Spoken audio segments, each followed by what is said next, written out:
kulanti wacan oo wanaagsan daawadayaal meel walba aad joogtaan waxaad ku soo dhawaataan taariikh nololeedka aktarka caanka ee Shahrukh Khan. Shahrukh Khan waa aktar Hindi ah oo dhashay 2 November 1996 waxaana uu ka dhashay qoys Muslim ah oo farcahan ka soo jeeda qoomiyadda Pathan oo asal ahaan ka soo jeeda dalka Afghanistan. aabihii Taj Muhammad Khan waxa uu ka mid ahaa dadka u dhaqdhaqaaqa xornimo u dirirka dalka Hindiya halka hooyadii lagu magacaabo Latif Fatima.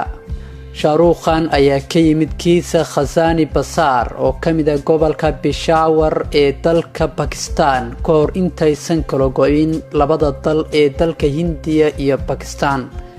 Shahrukh Khan ayaa waxaa la dhalatay hal gabadh ah oo ka weyn taas oo lagu magacaabo Shehnaz. yaraantiisii ayuu ku biiray Columbus School waxaana uu ka mid ahaa ardayda ugu firfircoon ee dugsigaasi wax ka barata isagoona ku guuleystay abaalmarino kala duwan. ugu dambeyntiina wuxuu ku biiray college-ka Hanisraj College sanadku markuu ahaa 1985 ilaa 1988 oo uu ka qaatay shahaadada bachelor degree. inkastoo mastertiisa uu ahaa mass communication oo ka dhigtay jaamacadda Jamia Milliya Islaamiya haddana ugu dambeyntii wuxuu ku biiray Bollywoodka oo ka noqday aktar caan ah. kadib geeridii waalidkiisa wuxuu u guuray magaalada Mumbai 1991 isla sanadkaasna wuxuu guursaday Gauri Khan oo diinta Hinduuga haysata waxaana uu guursaday qaabka Hinduuga ah iyadoona arooskiisuna u dhacay qaabka Hinduuga maadaama Muslim isagu uu yahay. Shahrukh Khan ayaa wuxuu joogay wiil iyo gabadh oo lagu kala magacaabo Aryan Khan oo dhashay 1997 halka gabadhana lagu magacaabo Suhana oo iyana dhalatay 2000. maadaama Khan uu yahay Islaam wuxuu aaminsan yahay Ilaahay oo kaliya haddana sidaas oo ay tahay wuxuu qadariyaa diinta ay haysato xaaskiisa maadaama Hindu ay tahay. caruurtiisa xilliyada ay joogaan guriga waxaa la baraa labada diimood ee ay kala haystaan xaaskiisa iyo isaga oo kala ah diinta Islaamka iyo sidoo kale tan Hinduuga. Shahrukh Khan waxaa lagu naanaysaa magacyada kala ah King Khan, Baadshaaga Bollywoodka, SRK, boqorka Bollywoodka iyo waliba sidoo kale magacyo kala duwan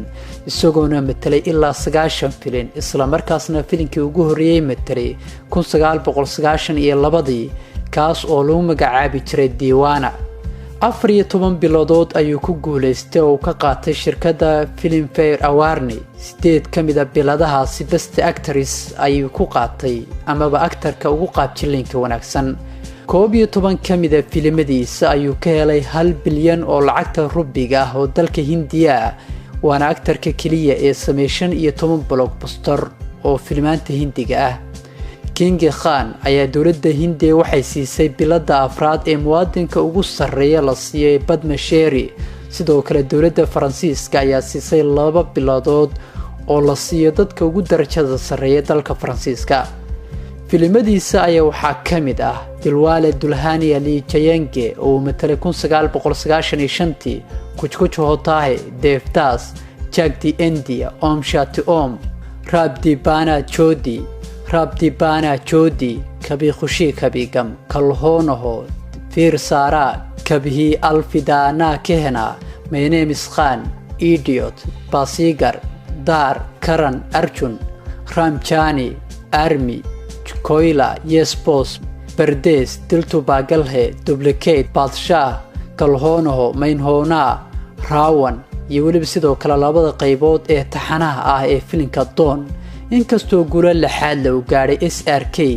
dhanka qaabjilinka haddana waa aktar ka soo muuqda barnaamijyada TV-yada ka baxa waana soo saare sidoo kalena waa qarashkariye filmaanta dhanka Bollywoodka ah. waxaana uu iska leeyahay labada shirkadood ee kala ah Dreams Unlimited iyo waliba sidoo kale Red Chillies Entertainment. waxaana la leh aktarada caanka ee Juhi Chawla iyo saygeeda Jay Mehta. sidoo kale waxay iska leeyihiin koox cricket ah oo ka ciyaarta gudaha dalka Hindiya. Shahrukh Khan marka uu sameeyay filimada wuxuu jecel yahay inay la matasho aktarada caanka ee Kajal Mukhraji oo uu qabo Ajay Devgan isagoona doorar kala duwan isla keeneen filmaan kala duwan oo ay ka mid yihiin Kuch Kuch Hota Hai, Kabhi Khushi Kabhi Gam, Karan Arjun, My Name is Khan iyo filimo kala duwan. waxaana uu si aad u jecel yahay inuu mar walba la shaqeeyo directorka iyo producerka Karan Johar oo ay yihiin saaxiibo aad iskugu dhow isla markaasna marar kala duwan ay soo wada shaqeeyeen. Khan waxa uu taageerayaal fara badan ku leeyahay qaaradda Aasiya ee daafaha dunida, si gaar ah waxa uu taageero qurbo joogta diasporada ah ee ku dhaqan daafaha dunida. waana shakhsiga labaad ee ugu taajirsan ama ugu hodansan marka laga hadlayo xidigaha metela filimaanta, waxaana uu haystaa hanti gaadhaysa $650 milyan oo dollarka Mareykanka ah. SRK ayaa yaraantiisii taageeri jiray Mumtaaz iyo mega star Amitabh Bachchan oo marar kala duwan ay soo wada shaqeeyeen. Khan waa aqoon-yahan sidoo kale xirfad ahaan shahaado ka haysta riwaayad jilista iyo metelidda filmaanta, waxaana fursad shaqo siiyay intii Bollywoodka uusan gelin Lake Tondon oo ka shaqaalaysay musalsal amaba taxane TV ka bixi jiray oo lagu magacaabi jiray Dil Dariya. SRK markii uu bilaabay jilista filmaanta qaabka laadarnimada ah iyo aqoonsiga uu ku helay sanadkii 1993 SRK waxa uu tijaabiyay door ay ka cabsan jireen atoorayaasha Bollywoodka ee xilligaasi, waana doorka laadarnimada oo uu ku metelay labada filin ee kala ah Daar iyo Basigar oo labadaba guulo taariikhi ay ka dhigeen gudaha dalka Hindiya, sidoo kalena uu ku helay aqoonsi caalami ah. filinka Daar ayaa Shah Rukh Khan wuxuu suurtageliyay inuu xiriir rasmi ah la sameeyo directorkii caanka ahaa ee dhintay Yash Chopra iyo waliba sidoo kale shirkadiisa Yash Raj Films, isagoona sidoo kale filinka Basigar abaalmarinta atooraha ugu fiican ka helay shirkadda Filmfare Awards oo xilligaas ku guuleystay Best Actor. isla sanadkii 1993 wuxuu sameeyay Khan filimkii Maya Memsaab oo muran badan dhaliyay kadib markii laga duubay muuqaalo isagoo qaawan ah, isla markaasna guddiga faafreebidda filmaanta dalka Hindi ayaa diiday muuqaaladaasi bulshada loo baahiyo, isagoona ka qoomameeyay muuqaalkaas, isla markaasna go'aan ku gaadhay in mustaqbalkiisa dambe jirkiisa oo qaawan in uusan ku soo bandhigin filmaanta amaba dareen uusan la wadaagi doonin dumarka. SRK ayaa 1994 waxa uu la yimid filimka Kabhihan Kabhina oo iska laha Kundan Shah, isagoona doorkaasi si weyn uga helay, isla markaasna taariikhda uu ku qaatay bilado cajiib ah. sidoo kale isla sanadkii 1994 ayuu sameeyay filimka Ajnaam oo ay wada jileen Manduri Disig, isagoona xilligaasi haalaadarka filimkaasi, waxaana uu filimkaasi ku qaatay bilada amaba abaalmarinta laadarka ugu wanaagsan. Khan ayaa sanadkii 1994 halistii naftiisa uu galiyay waxa uu ka yidhi sida tan: halis weyn ayaan u badheeray, mana jirin atoore caan ah oo diyaar u ahaa samaynta wejiga laadarnimada,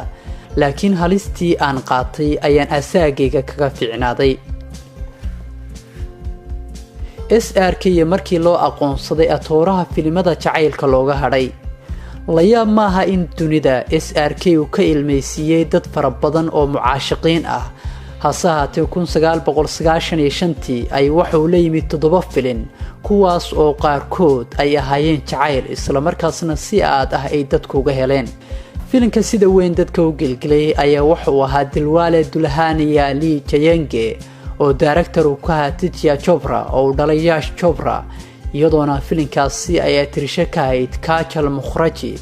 waxaana doorna xaaladda filinkaasi ka qayb qaatay Amish Puri. darajada filinkaasi gaadhay ayaa waxay ahayd all time blockbuster, waxaana waa filin jacayl ah. marka la turjumo amaba lagu turjumo luuqadda Soomaaliga ayaa wuxuu magaciisu noqonayaa Geesiga Caruusada waa uu guursan doonaa.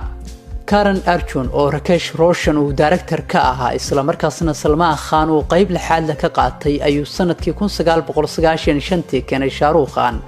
waxaana uu filinkaasi noqday amaba darajadiisu ay gaadhay blockbuster. inkastoo filmaan kala duwan uu keenay doorar kala duwanna uu jelay Shah Rukh Khan, waxa uu noqday atooro si weyn loo jecel yahay, isla markaasna dad kala duwan ayaa waxay kula taliyeen inuu joojiyo doorka laadarnimada ah oo si aad ah uga heli jiray, isagoona markii dambana ka tanaasulay doorkaas, isla markaasna u go'ay qaabjiliinka dhanka jacaylka. filinka Dilwale Dulhaniya Le Jayenge ayaa wuxuu u noqday SRK all time blockbusterkii ugu horeeyay ee uu metelo, isla markaasna abaalmarino caalami ah oo ku qaato, isagoona filinkaasna ku qaatay abaalmarino kala duwan isla markaasna noqday aktarka ugu caansan dalka Hindiya oo dhan 1994 ayaa SRK mugdi lixaadle madaxa ula galay kadib markii 4 filin uu keenay isla markaasna box office-ka dalka Hindiya oo ku guuldareystay waxaana filimada ka fashilmay kamid ahaa English Babu DC Mem iyo Army waliba sidoo kale filmaan kala duwan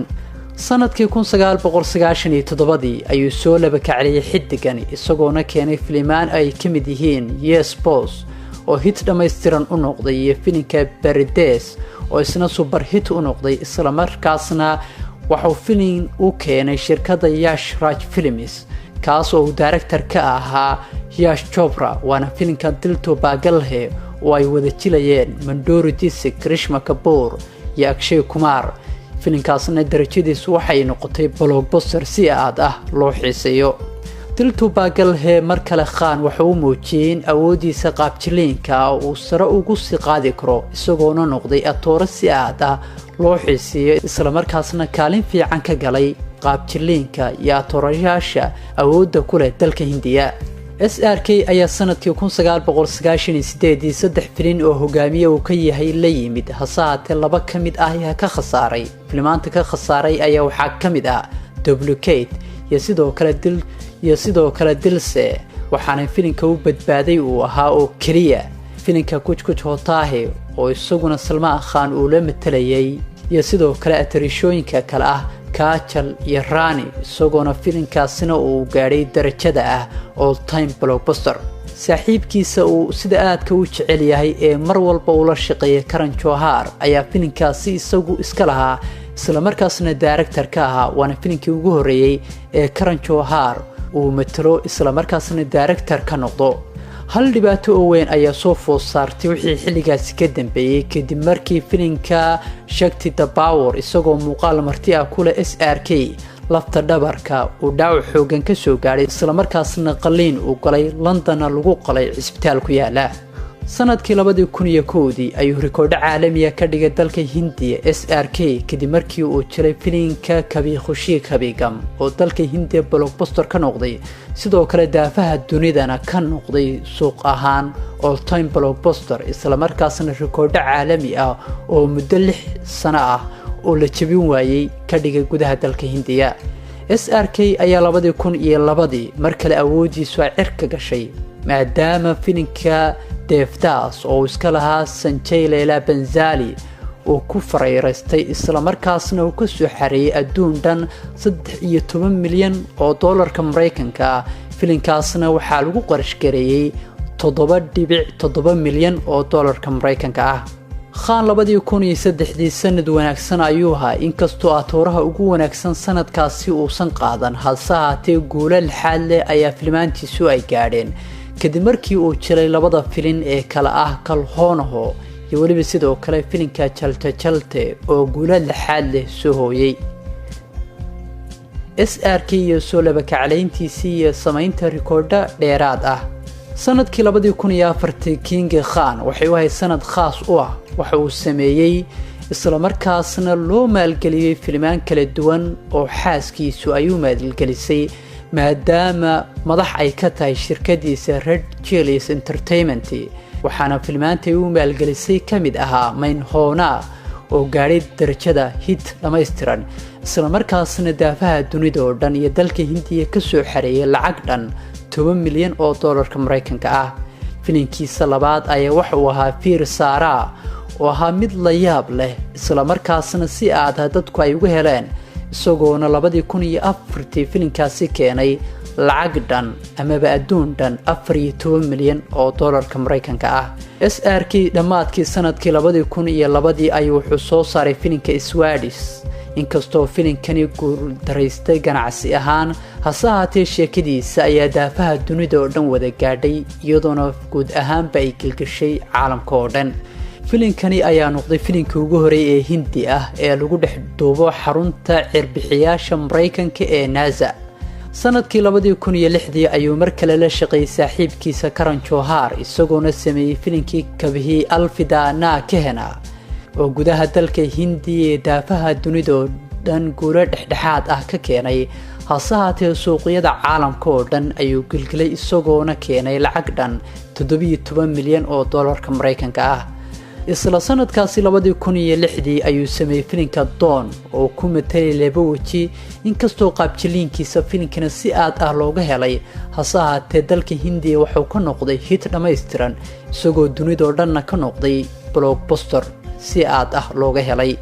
2007 ayuu mar kale Khan awoodiisa cirka geliyay kadib markii waji la yaab leh uu la soo baxay oo dhanka sportiga ah, waana filimka Jack the India, maamuus iyo qadarin xadaafna uu ku helay, iyo sidoo kale bilada abaalmarinta National Film Award oo ku guuleystay xilligaasi. marka laga yimaado filimkaasi Jack the India, atoorahani ayaa awoodiisa si laba jibaaray isagoona soo saaray filimaan ay kamid yihiin Om Shanti Om oo 2007 u soo baxay isla markaasna noqday blockbuster si aad ah loo xiiseeyo, waxaana uu filimkaasi ku soo saaray atirshada caanka ee Deepika Padukone oo maanta magaciisa maamuus ku leh gudaha dalka Hindiya iyo dhammaan shirkadda Bollywoodka ee dalka Hindiya. Khan 2008 ayuu mar kale la shaqeeyay saaxiibkiisa Aditya Chopra isagoona keenay filimka Rabdi Bani Jodi oo ay wada jilayeen atirshada Anushka Sharma. qaabjiliinkiisa oo si aad ah looga helay filimkaasi iyo waliba sidoo kale heesaha la yaabka lahaa ee ku jira filimkaasi darajahan wuxuu gaaray blockbuster isagoona adduun lacageed oo aad u badan soo xareeyay. filmaan kala duwan ayuu Khan keenay, daadiisuna waa 53 sano, 90 filin ayuuna keenay, halka filmaan kala duwan oo martin ah uu ka soo muuqday. dalka Hindiyana sumcad fara badan ayuu ku leeyahay, waana shakhsi si aad ah loo xiiseeyo, waana shakhsi lacag fara badan ka soo xareeyay dhanka xayisiinta. haddaba intaanu ku kulmi doono barnaamijkan kiis xig dhageystayaal, sidaas iyo nabadgelyo.